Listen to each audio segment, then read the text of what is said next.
प्रणाम। मेरा नाम सुभाष ललवानी, उम्र 64 वर्ष, राजनांदगांव में ही रहता हूँ और अभी मैं सिर्फ साधना से ही जुड़ा हुआ हूँ। अभी शिविर की बहुत ज़्यादा लंबी चौड़ी बातें करने से कोई फ़ायदा नहीं होगा। हमको तो यही जानना होगा और करना होगा जो हम कर रहे हैं, क्यों कर रहे हैं, किस लिए कर रहे हैं।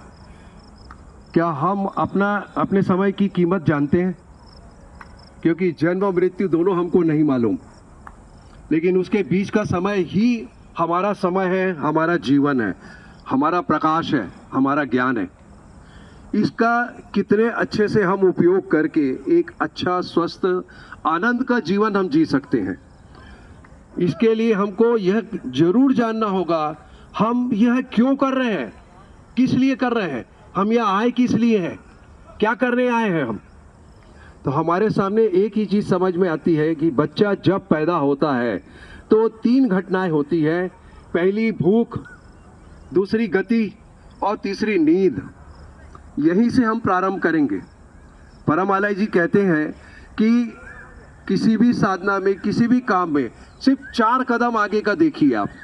बहुत ज़्यादा यहाँ से शुरू करके आत्मा परमात्मा की बात करोगे तो दिमाग में नहीं घुसेगा। सिर्फ 4 कदम आगे देखना है और 4 कदम पीछे खड़े को साथ में लेके चलना है। इसके लिए हमको हमारा सतत प्रयास कैसा है, इस पर ही ध्यान देना पड़ेगा। हम अगर अपने आप से झूठ बोलते हैं, हम किसी से भी झूठ बोलते हैं, हम ये सोचते हैं कि हमने उसको चूतिया बना लिया, हम बेवकूफ़ बने, हमने सबसे पहले अपने आप से झूठ बोला। तो अपनी साधना के प्रति ईमानदारी हम सबको रखनी होगी, क्योंकि फायदा हमको होगा, ये किसी ग्रुप को नहीं होने वाला है। सबसे पहले फायदा हम ही को होने वाला है। इस ध्यान से ही इस साधना को करना है। थोड़ी सी संक्षेप में बात करूंगा मैं। भूख से तात्पर्य है ऊर्जा को कैसे हम अपने शरीर में पैदा करें। तो हमको ये जानना होगा कि हम क्या खा रहे हैं, क्यों खा रहे हैं, किस लिए खा रहे हैं, कैसा खाना चाहिए, कितना खाना चाहिए। हम अक्सर देखते हैं कि कहीं किसी के यहाँ भोजन में जाते हैं तो वहाँ हम 100 का लिफाफा दे के 500 का वसूल करते हैं। नुकसान किसका होता है? सिर्फ हमारा होता है। किसी का नुकसान नहीं होने वाला है, क्योंकि देने वाला तो वो ऊपर वाला है।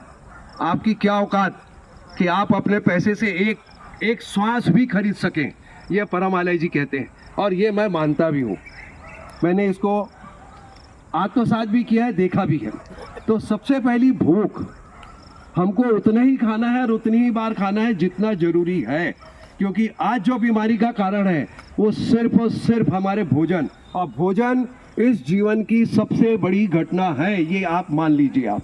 क्योंकि इस मशीन में मैं जो डालूंगा वही तो प्रोडक्शन आएगा बाहर, और अगर मैंने जरूरत से ज़्यादा भोजन डाल दिया तो मेरी सारी शक्तियाँ सिर्फ भोजन पचाने में ख़त्म हो जाएगी। तो इस मन और चेतन के विकास की बात ही ख़त्म हो गई।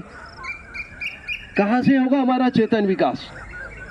और इस जगत की सबसे बड़ी संपत्ति अगर कुछ है तो वो है ब्रेन।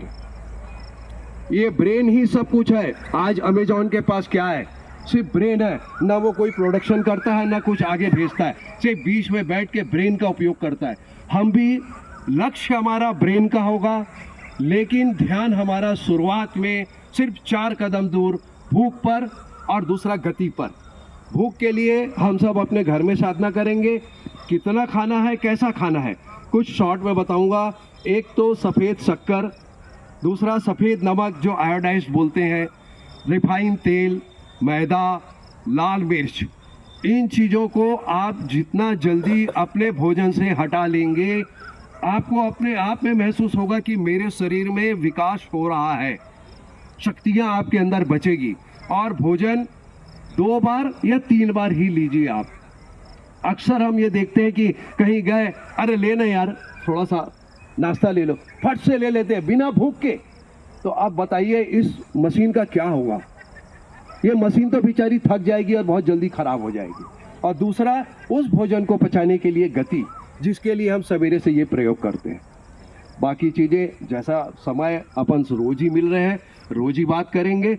मेरा एक विनम्र, हमारे जो अग्रणी है नाहटा जी और सिन्हा जी से निवेदन है, समय ऐसा रखें जिसमें सभी साधना में शुरू से आखिरी तक जुड़ सकें।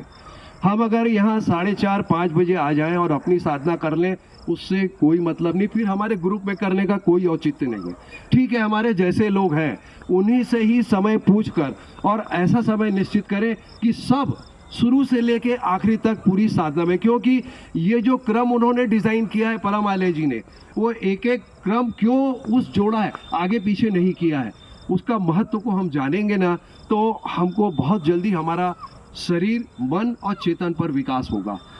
आप सभी ने मेरी बात को ध्यान से सुना, इसके लिए आपको बहुत बहुत धन्यवाद। आप सभी के अंदर बैठे परमात्मा को मैं नमन करता हूँ। आप सभी को प्रणाम, धन्यवाद।